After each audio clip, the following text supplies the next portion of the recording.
نحمده ونصلي على رسوله الكريم اما بعد فاعوذ بالله من الشيطان الرجيم بسم اللہ الرحمن الرحیم. پھر مشکلات کا ذکر کرتے کرتے، قربانیوں کا ذکر کرتے کرتے ایک عظیم الشان خاتون یعنی حضرت ہاجرہ کی قربانی کے ذکر کو یاد کیا گیا. ان الصفا والمروہ من شعائر اللہ، بے شک صفا و مروہ اللہ کی نشانیوں میں سے، اللہ کی نشانیاں. فمن حج البیت، تو جو کوئی حج کرے بیت اللہ کا، و اعتمر یا عمرہ کرے، فلا جناح علیہ، تو اس پر کوئی گناہ نہیں، ان یطوف بہما، کہ ان دونوں کا طواف بھی کرے. ومن تطوع خیرا فإن اللہ شاکر علیم، جو خوشی سے نیکی کا کام کرے گا تو اللہ تعالیٰ بھی اس کے لیے قدردان ہے، جاننے والا ہے، اس کے عمل کو جانتا ہے. آپ جانتے ہیں کہ ابراہیم علیہ السلام کا اصل وطن کون سا تھا؟ عراق تھا. تبلیغ کے لیے وہ فلسطین بھی گئے، مصر بھی گئے. کتنے وسیع پیمانے پر انہوں نے اللہ کے دین کا پیغام پہنچایا.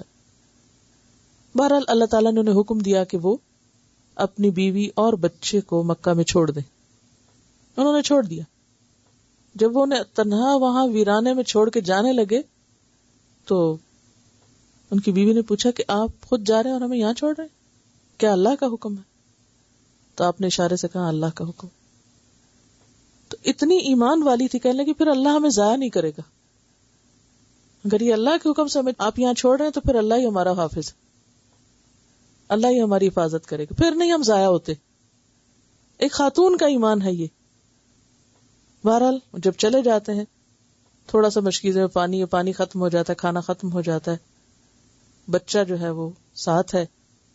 اب ماں تو صبر کر رہی ہے لیکن بچے تو صبر نہیں کرتے. تو پیاس کے مارے اسماعیل جو تھے وہ تڑپنے لگے. تو ماں کی ممتا جو تھی جوش میں آئی. وہ قریب ہی 2 پہاڑیاں تھی، ان میں سے پہلے ایک پہ چڑھی. اوپر چڑھ کے کیا دیکھ رہی تھی چاروں طرف؟ کہیں کوئی پانی کچھ نظر نہیں آیا. دوڑتی دوڑتی ایک دوسری پہاڑی پہ جا چڑھی. کوئی پانی آس پاس، کوئی پانی نہیں. پھر واپس دوڑ کے آتی ہیں، 7 چکر لگ جاتے ہیں ان کے، لیکن پانی نہیں. اتنے میں بیٹے کو دیکھنے واپس پلٹتی ہیں تو دیکھتی ہیں کہ وہاں پر چشمہ ابل رہا ہے. آپ خود سوچیں کہ کتنا بڑا معجزہ بھی ہے. اور اب تک یہ معجزہ ہے کہ وہ جگہ جو ایک ریگستان تھی، ایک صحرا تھی، اللہ نے ان قربانی کرنے والوں کو جن میں ایک عورت شامل ہے کس طرح نعمت سے نوازا. اور پھر رہتی دنیا تک مناسک حج میں اس کو شامل کر لیا گیا کہ جو بھی وہاں جائے وہ اس کا تجربہ کرے. کہ حضرت ہاجرہ کے نقش قدم پہ چلتے ہوئے صفا اور مروہ کا چکر لگائے اور 7 چکر لگائے. اور کتنی دیر لگتی ہے پتہ ہے نا آپ کو؟ جو لوگ جا چکے ہیں. اور اب تو سیدھا صاف راستہ اور بھاگتے دوڑتے پھسلتے آپ لوگ چلے جاتے ہیں، اور نہ چل سکیں تو ویل چیئرز بھی ہیں اور کام ہو جاتا. تو اور اوپر ایئر کنڈیشن جگہ ہے، ہوائیں چل رہی ہیں اور چھت ہے اوپر، اور کیا عیش و عشرت سے پھر بھی روتے ہیں کہ تھک گئے. لیکن آپ خود سوچیں کہ اس وقت نہ تو وہاں کوئی فرش تھا، نہ سڑک تھی، جھاڑیاں شاید ہوں یا پتھر اونچ نیچ، کچھ نہ کچھ تو ہوگا. پہاڑی سا علاقہ تھا. تو وہ کس طرح تنہا، کوئی مرد بھی نہیں اور چھوٹا سا بچہ ہے. صحرا یعنی ڈر بھی تو کتنا لگتا ہے نا ہم عورتوں کو، اگر کہیں اکیلے بیٹھنا پڑے یعنی کتنا خوف آتا ہے کہ پتہ نہیں کون آ جائے، کیا ہو جائے، کوئی درندہ آ جائے، کوئی چیر پاڑ کھائے.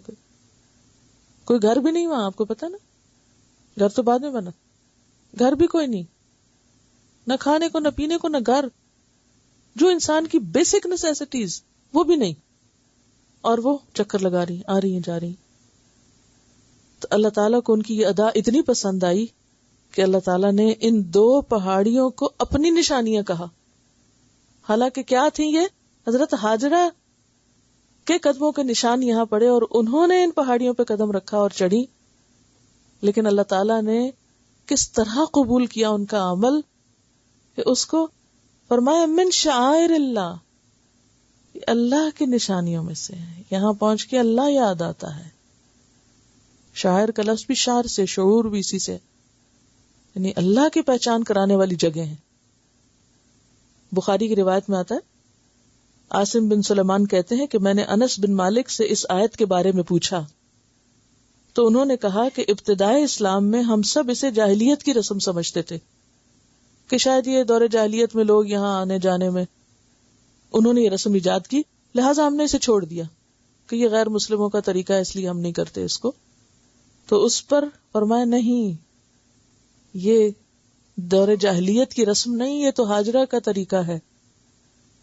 لہذا ان الصفا والمروہ من شعائر اللہ، اور تم کیا کرو، فمن حج البیت او اعتمر فلا جناح علیہ ان یطوف بہما، جو حج اور عمرہ کا ارادہ کرے تو اس کے لیے یہ کوئی گناہ کا کام نہیں ہے، لہذا وہ کیا کرے، ان کا طواف جاری رکھے. اور ایک اور وجہ یہ بھی تھی کہ مشرکین نے ان کے اوپر بت رکھ دیے تھے. صفا کے اوپر اساف نام کا بت رکھا ہوا تھا اور مروہ کے اوپر نائلہ.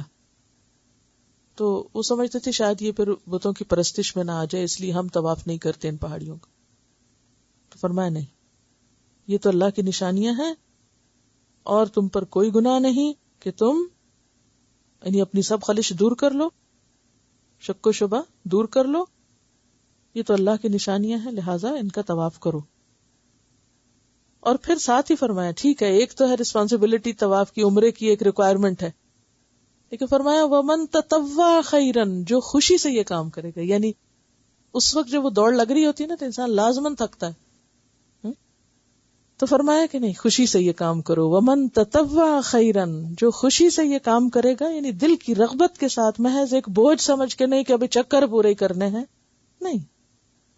فَإِنَّ اللَّهَ شَاكِرٌ عَلِيمٌ، اللہ بڑی قدردانی کرے گا. اگر اس خاتون کے قدموں کے نشان اللہ کو اتنے پیارے ہوئے تو تمہارے قدموں کے بھی ہو سکتے ہیں، اگر تم ایسے ہی اخلاص کے ساتھ یہ کام کرو. کیونکہ اللہ تعالیٰ اصل میں صرف ظاہری عمل کو نہیں دیکھتا، وہ یہ دیکھتا ہے کہ کون کس جذبے کے ساتھ وہاں دوڑ رہا ہے.